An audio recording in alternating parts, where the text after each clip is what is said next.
अनामिका की सास पुष्पा अपनी बहू को कुछ खास पसंद नहीं करती थी और इसीलिए दोनों सास बहू में आए दिन झगड़ा होता रहता था। सास बहू के झगड़े के चक्कर में अनामिका के पति मोहित की जिंदगी मुश्किल में पड़ गई थी। बेचारा बार बार माँ और बीवी के झगड़े को सुलझाता ही रहता था, लेकिन दोनों समझने का नाम नहीं लेती थी। वैसे तो सब कुछ ठीक ठाक चल रहा था, लेकिन एक दिन अनामिका और पुष्पा के अंदर जोरदार झगड़ा हुआ और बात कुछ इस तरह थी। बहू, मैंने तुम्हें कल अपनी एक साड़ी धोने के लिए दी थी। हाँ मम्मी जी, वो साड़ी धोकर मैंने आपकी अलमारी में रख दी है। उसी की बात कर रही हूँ मैं। जरा देख तो, इस साड़ी को देखकर किसी भी तरह से लगता है ये धुली हुई है। अरे मम्मी जी, मैंने आपकी साड़ी वॉशिंग मशीन में अच्छे से धोकर सुखाकर आपकी अलमारी में तह बनाकर रखी थी। आपके तो नखरे खत्म ही नहीं होते। अरे कैसे बात कर रही है मुझसे? मेरे नखरे? अरे मोहित, जरा ये देख तो, ये साड़ी धुली हुई लग रही है क्या? अरे मम्मी, जब अनामिका कह रही है कि उसने साड़ी धोई थी तो मान लो ना। हर बात पर झगड़ा करना जरूरी है क्या? क्या है ना मोहित, तुम्हारी माँ को तो मेरे हर काम में नुस्ख निकालने की आदत पड़ गई है।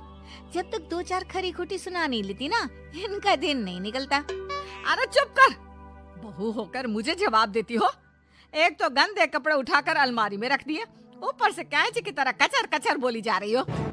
अरे मम्मी जी, आपको समझ में नहीं आता क्या? मैंने साड़ी धो कर रखी थी। तो फिर इतनी गंदी क्यों लग रही है? अब मुझे क्या पता मम्मी जी, आप इस पर इस तरह तेल और घी की चिकनाई के दाग लगाकर लाएंगी तो ये मेरी जिम्मेदारी थोड़ी ना है। अरे तो हाथ से धोना चाहिए था ना।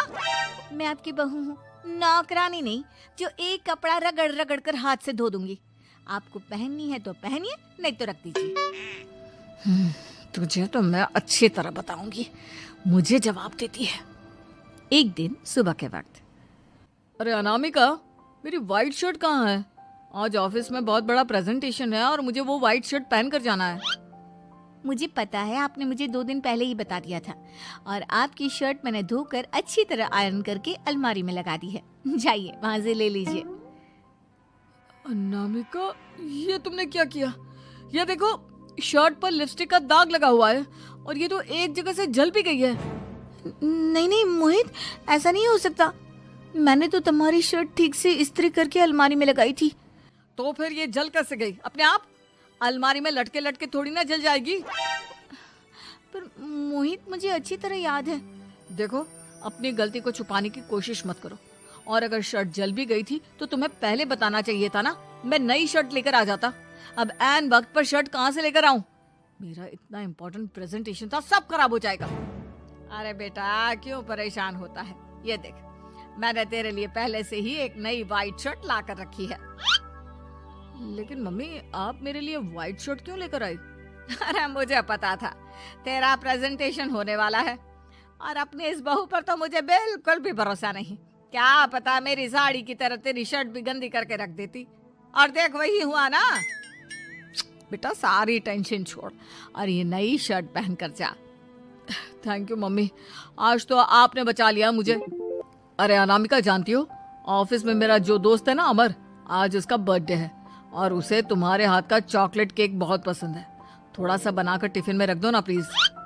हाँ हाँ, क्यों नहीं, मैं बहुत अच्छा केक बनाकर आपके दोस्त के लिए रख दूंगी। तुम्हारे हाथ का खाना खाकर तो वैसे ही मेरे ऑफिस के सारे लोग इतनी तारीफ करते हैं, क्या बताऊं। प्लीज एक अच्छा सा केक और बना दो, मेरी तो ऑफिस में शान बढ़ जाएगी। अनामिका केक बनाने के लिए रख देती है। पुष्पा चुपचाप जाकर उस पे ढेर सारा नमक डाल देती है। देख अमर, तेरी भाभी ने तेरे लिए चॉकलेट केक बनाकर भेजा है, तुझे बहुत पसंद है ना? यार, तू बहुत किस्मत वाला है, भाभी इतना अच्छा खाना बनाती है और साथ में केक भी। वैसे भाभी को थैंक यू बोलना। थैंक यू बाद में, पहले तो ये केक खा कर देख। बहुत मेहनत से बनाया है अनामिका ने। अरे यार, इस केक में तो बहुत सारा नमक है। लगता है भाभी ने शक्कर की जगह खूब सारा नमक डाल दिया है। क्या यार, तुझे भी मेरा ही जन्मदिन मिला था बिगाड़ने के लिए। केक नहीं लाना था तो मत लाता, कम से कम मुझे इस तरह नमक वाला केक तो नहीं खिलाता। अरे नहीं यार, अनामिका ऐसा नहीं कर सकती, जरूर कुछ गड़बड़ हुई होगी। घर जाने के बाद, अनामिका, अगर तुम्हारा केक बनाने का मन नहीं था तो ना बनाती। लेकिन मेरी बेइज्जती करवाने की क्या जरूरत थी? अरे आपकी बेइज्जती, ये आप क्या कह रहे हैं? मैंने तो सुबह आपको इतने अच्छे तरीके से केक बना कर दिया था। हाँ, लेकिन उसमें इतना सारा नमक डाल दिया था कि आज ऑफिस में मेरा अच्छा खासा मजाक बना है। मेरे सारे दोस्त हंस रहे थे मुझ पर। अरे बेटा, मैंने तो तुझे पहले ही समझाने की कोशिश की थी। एक नंबर की गैर जिम्मेदार है ये लड़की, कोई काम ठीक से नहीं करती। उस दिन भी गंदी साड़ी रख दी थी मेरी अलमारी में और झूठ बोल रही थी। अनामिका देखो, मैंने अपना लैपटॉप चार्जिंग पर लगाया है, उसे अच्छी तरह चार्ज होने देना। मेरी एक अर्जेंट मीटिंग है, प्लीज बीच में से हटाना मत। हाँ हाँ ठीक है, मैं नहीं हटाऊंगी। पुष्पा चुपचाप से जाकर चार्जिंग का बटन बंद कर देती है। थोड़ी देर बाद, अरे ये लैपटॉप चार्ज क्यों नहीं हुआ? और ये बटन किसने ऑफ कर दिया? अनामिका इधर आओ। क्या हुआ? क्यों चिल्ला रहे इतना? अनामिका, मैंने तुमसे कहा था ना, मेरा लैपटॉप चार्जिंग पर लगा हुआ है, मेरी अर्जेंट मीटिंग है। तुमने इसका स्विच ऑफ क्यों कर दिया? अरे मैंने ऐसा कुछ नहीं किया, मैं क्यों स्विच ऑफ करूंगी? कुछ दिनों से देख रहा हूँ अनामिका, तुम मेरा हर काम बिगाड़ देती हो। देखो, ये अच्छी आदत नहीं। कम से कम तुम्हें इस बात का तो ध्यान रखना चाहिए था कि मेरी कितनी इंपॉर्टेंट मीटिंग थी। अब क्या करूंगा मैं? आई एम सॉरी मोहित, लेकिन सच में मैंने जानबूझकर कुछ नहीं किया। अगर जानबूझकर नहीं किया तो क्या सब कुछ अपने आप हो जाता है? कभी मेरी शर्ट जल जाती है, कभी केक में नमक डल जाता है। आप मेरी बात क्यों नहीं सुनते? मैंने जानबूझकर कुछ नहीं किया। फिर से वही बात। अरे कितनी बार तुम्हें समझा चुका हूँ, इस तरह मेरा काम बार बार मत बिगाड़ा करो। तुम जानती हो मुझे कितनी प्रॉब्लम होती है। ऑफिस में तो पहले ही बेइज्जती करा चुकी हो, और अब ये मीटिंग, ये भी मेरे हाथ से निकल गई। अनामिका की समझ में कुछ नहीं आता कि आखिर उसके साथ ये सब क्या हो रहा था और क्यों हो रहा था। फिर कुछ दिनों के बाद मोहित अपने ऑफिस से कुछ फाइल लेकर घर आता है। अनामिका, ये कुछ फाइलें हैं, इन्हें संभाल कर रख दो। और प्लीज इस बार ध्यान से, कोई गड़बड़ी नहीं होनी चाहिए। नहीं मोहित, कोई गड़बड़ी नहीं होगी। मैं सारी फाइल्स अलमारी में लॉक करके रखूंगी और चाबी अपने पास रखूंगी। अनामिका, जरा अलमारी की चाबी तो देना। क्यों मम्मी जी, आपको क्या काम है? उसमें मोहित की जरूरी फाइल रखी है और मैं नहीं चाहती कि इस बार कोई भी गड़बड़ हो। पता नहीं कुछ दिनों से हर काम खराब हो जाता है। अरे मुझे उसमें से पैसे निकालने हैं और उसके बाद ले लेना अपनी चाबी। मैं खा नहीं जाऊंगी तुम्हारे पति की फाइल। ये फाइलें उठाकर डस्टबिन में डाल देती हूँ, फिर देखना कैसे मोहित इसकी खबर लेगा। इस बार तो छोड़ेगा नहीं इसे।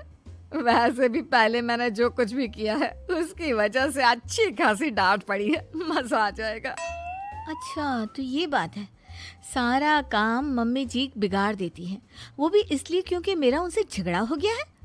सास के जाने के बाद अनामिका मोहित को बुलाकर लाती है। क्या हुआ अनामिका, क्या दिखाना है? ये देखिए, आपकी फाइल डस्टबिन में पड़ी हुई है।